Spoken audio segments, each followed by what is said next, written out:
निर्जला एकादशी की हार्दिक शुभकामनाएं। आइए सुनते हैं निर्जला एकादशी की पौराणिक व्रत कथा।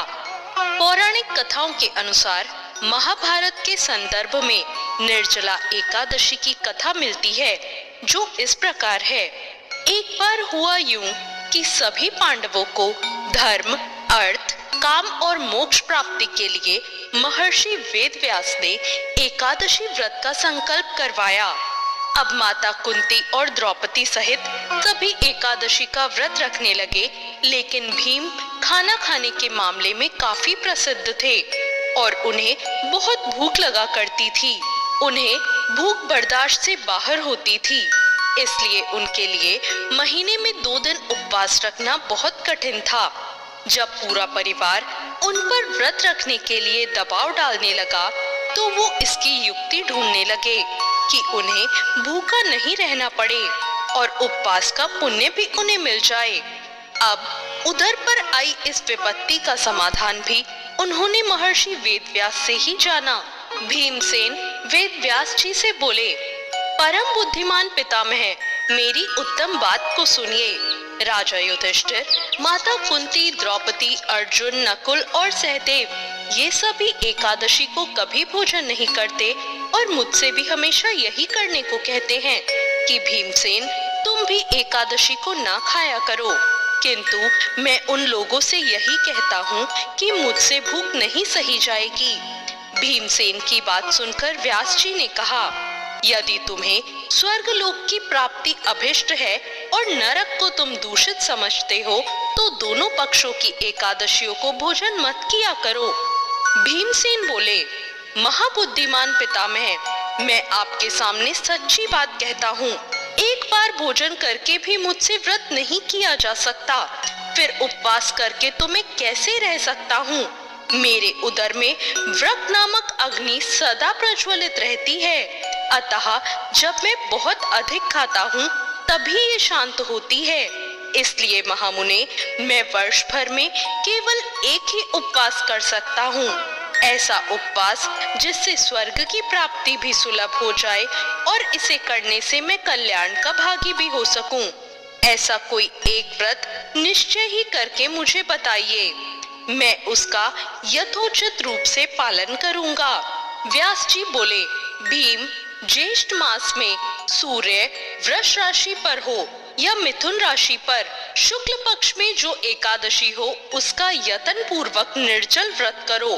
केवल कुल्ला या आचमन करके मुख में जल डाल सकते हो। उसको छोड़कर किसी प्रकार का जल विद्वान पुरुष मुंह में ना डाले, अन्यथा व्रत भंग हो जाएगा। एकादशी को सूर्योदय से लेकर दूसरे दिन के सूर्योदय तक मनुष्य जल का त्याग करे तो ये व्रत पूर्ण होता है। तदंतर द्वादशी को प्रभात काल में स्नान करके ब्राह्मणों को विधि पूर्वक जल और स्वर्ण का दान करे। इस प्रकार सब कार्य पूरा करके जितेंद्रिय पुरुष ब्राह्मणों के साथ भोजन करे। वर्ष भर में जितनी एकादशियां होती हैं, उन सब का फल निर्जला एकादशी के सेवन से मनुष्य प्राप्त कर लेता है, इसमें कोई संदेह नहीं है। शंख, चक्र और गदा धारण करने वाले भगवान केशव ने मुझसे कहा था कि यदि मानव सबको छोड़कर एकमात्र मेरी शरण में आ जाए और एकादशी को निराहार रहे, तो वो सभी पापों से छूट जाता है। एकादशी व्रत करने वाले पुरुष के पास विशाल काय, विकराल आकृति और काले रंग वाले दंड पाशधारी भयंकर यमदूत नहीं आते। अंतकाल में पीतांबरधारी सौम्य स्वभाव वाले, हाथ में सुदर्शन चक्र धारण करने वाले और मन के समान वेगशाली विष्णुदूत आखिर इस वैष्णव पुरुष को भगवान विष्णु के धाम ले जाते हैं। अतः निर्जला एकादशी को पूर्ण यत्न करके उपवास और श्रीहरि का पूजन करो। स्त्री हो या पुरुष, यदि उसने मेरु पर्वत के बराबर भी महान पाप किया हो, वो सब इस एकादशी के प्रभाव से भस्म हो जाते हैं। जो मनुष्य उस दिन जल के नियम का पालन करता है, वो पुण्य का भागी होता है। उसे एक एक पहर में कोटि कोटि स्वर्ण मुद्रा दान करने का फल प्राप्त होता है। मनुष्य निर्जला एकादशी के दिन स्नान, दान, जप, होम आदि जो कुछ भी करता है वो सब अक्षय हो जाता है। ये भगवान श्री कृष्ण का कथन है। निर्जला एकादशी को विधि पूर्वक उत्तम रीति से उपवास करके मानव वैष्णव पद को प्राप्त कर लेता है। जो मनुष्य एकादशी के दिन अन्न खाता है वो पाप का भोजन करता है। इस लोक में वो चांडाल के समान है और मरने पर उसको दुर्गति प्राप्त होती है। जो ज्येष्ठ के शुक्ल पक्ष में एकादशी को उपवास करके दान करेंगे वो परम पद को प्राप्त होंगे। जिन्होंने एकादशी को उपवास किया है वे ब्रह्म हत्यारे, शराबी, चोर या गुरुद्रोही होने पर भी सभी पातकों से मुक्त हो जाते हैं। कुंती नंदन, निर्जला एकादशी के दिन श्रद्धालु स्त्री पुरुषों के लिए जो विशेष दान और कर्तव्य विहित है उन्हें सुनो। उस दिन जल में शयन करने वाले भगवान विष्णु का पूजन और जलमयी धेनु का दान करना चाहिए अथवा प्रत्यक्ष धेनु या घृतमयी धेनु का दान करना उचित है। पर्याप्त दक्षिणा और भांति भांति के मिष्ठानों द्वारा यत्न पूर्वक ब्राह्मणों को संतुष्ट करना चाहिए।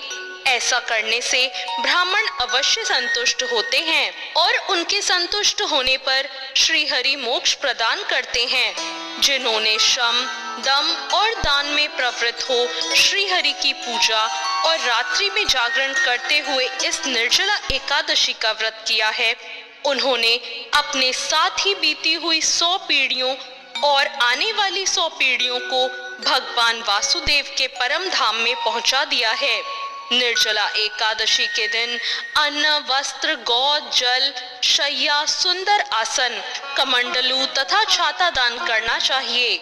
जो श्रेष्ठ तथा सुपात्र ब्राह्मणों को जूता दान करता है वो सोने के विमान पर बैठकर स्वर्ग लोक में प्रतिष्ठित होता है।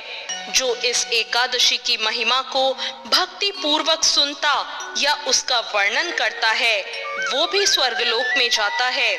चतुर्दशी युक्त अमावस्या को सूर्य ग्रहण के समय श्राद्ध करके मनुष्य जिस फल को प्राप्त करता है वही फल इसके श्रवण से भी प्राप्त होता है। पहले दंत धावन करके ये नियम लेना चाहिए कि मैं भगवान केशव की प्रसन्नता के लिए एकादशी को निराहार रहकर आचमन के सिवा दूसरे जल का भी त्याग करूंगा। द्वादशी को देवेश्वर भगवान विष्णु का पूजन करना चाहिए। गंध, धूप, पुष्प और सुंदर वस्त्र से विधि पूर्वक पूजन करके जल के घड़े का दान संकल्प करते हुए करना चाहिए।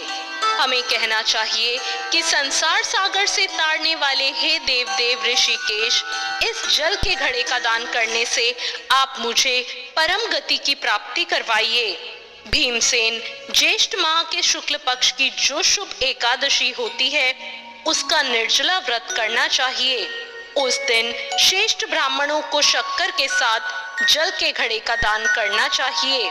ऐसा करने से मनुष्य भगवान विष्णु के समीप पहुंचकर आनंद का अनुभव करता है और द्वादशी को ब्राह्मण भोजन कराने के बाद स्वयं भोजन करना चाहिए। जो इस प्रकार पूर्ण रूप से पापनाशिनी एकादशी का व्रत करता है वो सब पापों से मुक्त होकर आनंदमय पद को प्राप्त होता है। ये सुनकर भीमसेन ने भी इस शुभ एकादशी के व्रत को आरंभ कर दिया। तब से ये लोक में पांडवी एकादशी या भीमसेनी एकादशी के नाम से भी विख्यात हुई। तो ये थी निर्जला एकादशी की व्रत कथा। आपको ये कथा कैसी लगी कमेंट करके जरूर बताएं।